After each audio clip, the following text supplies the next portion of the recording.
Good afternoon, friends. A very warm welcome to Dr. Seema's Med Talks. कैसे हैं आप सब लोग?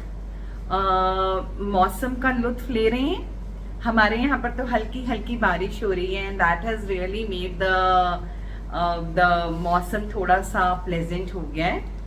तो within the pleasantness of the environment, आज का एक बड़ा ही pleasant topic टच करना चाह रही हूँ.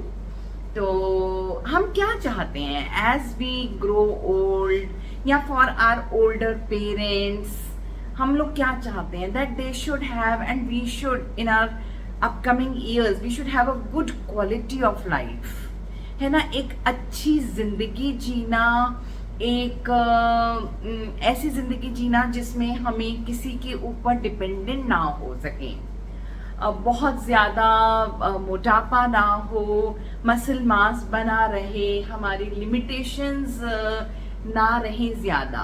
सो this is what we all want, यही हम चाहते हैं as we enter our older age.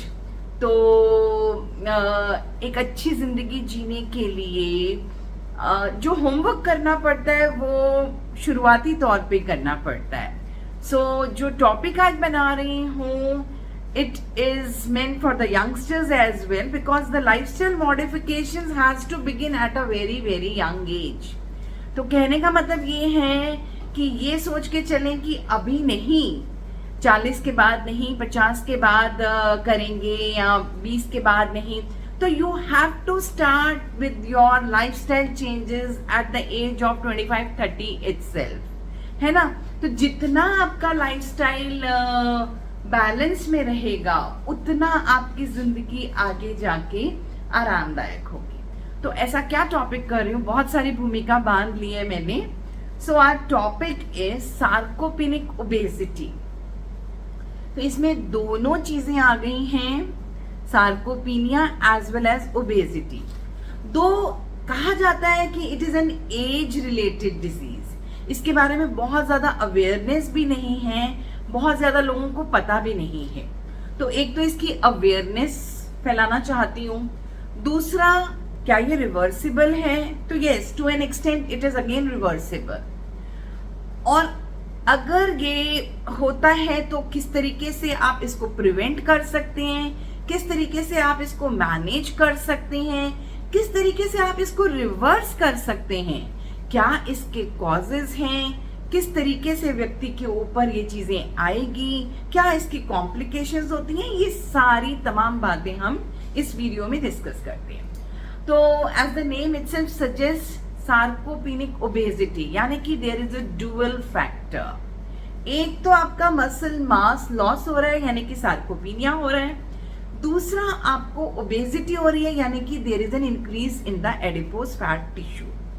तो दो चीजें हो गई, एडिपोज फैट टिश्यू बढ़ गया, मसल मास का लॉस भी हो गया और मसल फंक्शन का लॉस भी हो गया.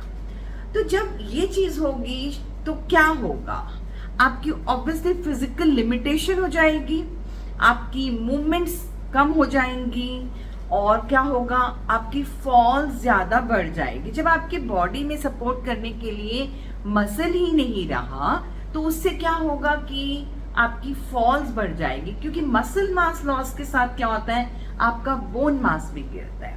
तो आप ऑस्टियोपोरोटिक हो जाएंगे, आर्थराइटिस हो जाएगा, बॉडी वेट गेन हो जाएगा. बॉडी वेट गेन होने से फिर और बहुत सारी ओबेसिटी से रिलेटेड कॉम्प्लिकेशंस और बीमारियां जैसे कि मेटाबॉलिक सिंड्रोम का हो जाना, जिसमें कि हाइपरटेंशन, डायबिटीज, लिपिड प्रोफाइल आपका डीरेंज हो जा रहा है या फैटी लिवर साथ साथ आ रहा है, या और कई तरीके के कैंसर्स का हो जाना, और आपका एक कार्डियोवैस्कुलर रिस्क की तरफ आप प्रोन हो जाते हो, या स्ट्रोक की तरफ आप प्रोन हो जाते हो, बहुत सारे कैंसर्स की तरफ आप प्रोन हो जाते हो.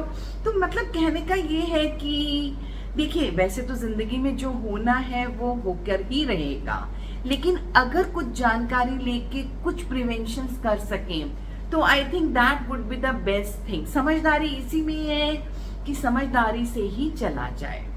तो अगर मैं कहूँ कि अब आप 40 के हो गए हो या 45 के हो गए हो तो एटलीस्ट स्टार्ट एक्सरसाइजिंग, तो दैट्स परफेक्टली फाइन. बट अगर आप 25 के हो तब भी प्लीज स्टार्ट एक्सरसाइजिंग, बिकॉज जितनी आपकी बॉडी एक्टिव रहेगी, जितना आप ज्यादा एक्सरसाइज करेंगे, कैलोरी इनटेक थोड़ा सा कट करके चलेंगे, एटलीस्ट माइंडफुल ईटिंग करेंगे, यू नहीं कि जो भी है, you have to be little vigilant, क्या खा रहे हैं, क्या कर रहे हैं पूरे दिन में, उसकी तरफ थोड़ा सा ध्यान रखना बहुत ज्यादा जरूरी है, स्पेशली एज वी एज, है ना।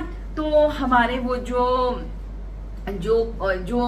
कॉम्प्लीमेंट्री जो समय था वो धीरे धीरे कम होता जा रहा है, तो अब हमें थोड़ा सा ज्यादा संभल के चलना शुरू करना है, तो नहीं तो फिर ये सारी चीजें होंगी।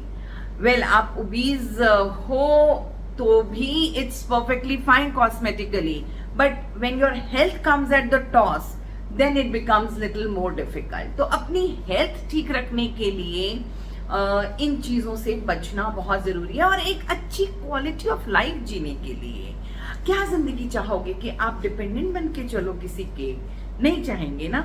We would always like, even at the age of 80 we would like कि हम सेल्फ इंडिपेंडेंट रहें। तो ये करना है तो इस चीज से बचना होगा।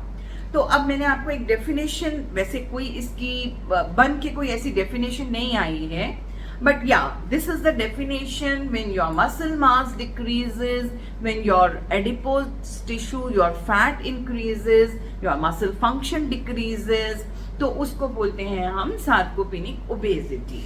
तो इसमें क्या मेल्स या फीमेल्स में कुछ डिफरेंस होता है? तो नहीं, दोनों को हो सकता है, एंड ऑब्वियसली मेनोपॉजल फीमेल्स को थोड़ा ज्यादा होगा, मतलब दे बिकम कंपैरेबल देन, है ना, they become little more comparable, and menopausal women then outnumber men also, फिर women में थोड़ा ज्यादा बढ़ जाता है as compared to men। तो क्या होगा, कैसे हम इसको पता करेंगे? देखिए, आपकी बॉडी मास इंडेक्स या बॉडी कॉम्पोजिशन चेक करी जाती है, आपका मस्कुलर स्ट्रेंथ चेक किया जाता है, जैसे आपकी हैंड ग्रिपिंग देखी जाती है, आपकी फिजिकली आप कितने एक्सर्ट कर सकते हैं, कितने एक्टिव हैं, फिजिकली कितना कंफर्ट है आपको एक्टिविटी करने का, ये सारी चीजें बताती हैं कि are you suffering from sarcopenic obesity और नॉट। हाँ, अगर मेजरेबल टर्म्स में लिया जाए तो किसी का अगर body mass index if it is above और इक्वल टू 30, अगर आपका body fat percentage is above 20%, आपका waist circumference for a women if it is more than 88 centimetre, for a man if it is more than 102 centimeter, then obviously you are going into such kind of obesity, and especially जब आपकी उम्र भी बढ़ रही है और आप देखते हैं कि मसल मास कम हो रहा है, तो obviously then this is called as sarcopenic obesity। But क्या मैं ये कहूँ कि अगर किसी का BMI 30 है तो अब ये व्यक्ति फिजिकली एक्टिव नहीं होगा? क्या ये कोई क्राइटेरिया रह सकता है? जी नहीं, ये कोई क्राइटेरिया नहीं है। A person with 30 BMI may be little more active as compare to a person with 24 और 25 BMI, एंड ऐसा भी हो सकता है। तो ये कोई डायग्नोस्टिक BMI को देख के आप कोई क्राइटेरिया नहीं निकाल सकते कि ये व्यक्ति अब फिजिकली एक्टिव नहीं है या कुछ भी इस तरीके की चीज है। तो somebody if he or she is physically active and doing their activities perfectly well and perfectly nice, तो फिर इसमें बहुत ज्यादा चिंता करने वाली बात है भी नहीं। तो अब इसके, ये तो मैंने बताया कि इस तरीके से आप इसको डायग्नोस कर सकते हो, लेकिन इसके कॉजेस क्या होते हैं? बार बार एक चीज बोल रही हूँ कि एज रिलेटेड है। तो जीरियाट्रिक पेशेंट्स हो गए, आप 60-65 साल के जब हो गए तो ज्यादातर उस एज में ही सार्कोपेनिक ओबेसिटी पाई जाती है। होता क्या है कि आपका मसल मास कम होना शुरू हो जाता है, your skeletal muscle starts decreasing, और मस्कुलर फंक्शन भी रिड्यूस हो जाता है। और अब इसके पीछे कॉजेस क्या हैं? हर चीज के पीछे एक कॉज, आपने देखा लाइफस्टाइल डिसऑर्डर्स में हर चीज के पीछे एक कॉज होता है इन्फ्लेमेशन, बॉडी में सूजन होना, और इस इन्फ्लेमेशन के पीछे एक बहुत इंपॉर्टेंट कॉज होता है इंसुलिन रेजिस्टेंस। तो इंसुलिन रेजिस्टेंस डेवलप शुरू हो जाता है होना, बॉडी में इन्फ्लेमेशन होनी शुरू हो जाती है, और इन्फ्लेमेटरी मार्कर्स, इस तरीके की चीज़ें आपकी बॉडी में ज़्यादा बढ़ने लग जाती हैं। एंटीऑक्सीडेंट्स का प्रयोग करना is a good thing. Oxidative stress आपकी बॉडी में ज़्यादा बढ़ना शुरू हो जाता है, इन्फ्लेमेशन बढ़नी शुरू हो जाती है, आपके हार्मोन्स डीरेंज हो जाते हैं। मेन में टेस्टोस्टेरोन डीरेंज हो जाएगा, फीमेल्स में ईस्ट्रोजन डीरेंज हो जाएगा, एंड ऑब्वियसली आपका इंसुलिन तो गड़बड़ाना शुरू हो ही गया जब आपको इंसुलिन रेजिस्टेंस होनी शुरू हो गई। तो आपके हार्मोन्स गड़बड़ाने लगे, आपकी कोई प्री एग्जिस्टिंग बीमारियां हैं, जैसे कि आप डायबिटिक हो, हाइपरटेंसिव हो, या डिसलिपिडीमिया है, या कोई कार्डियोवैस्कुलर डिसऑर्डर है, या कोई भी इस तरीके की प्रॉब्लम अगर पहले से है तो वो और ज्यादा बढ़ जाती है, क्योंकि ये तो एक विशियस सर्कल है। मोटापा बढ़ा, फिजिकल लिमिटेशन बढ़ी, मसल मास और कम होना शुरू हो गया, इंसुलिन रेजिस्टेंस बढ़ी, मसल मास और कम होना शुरू हो गया।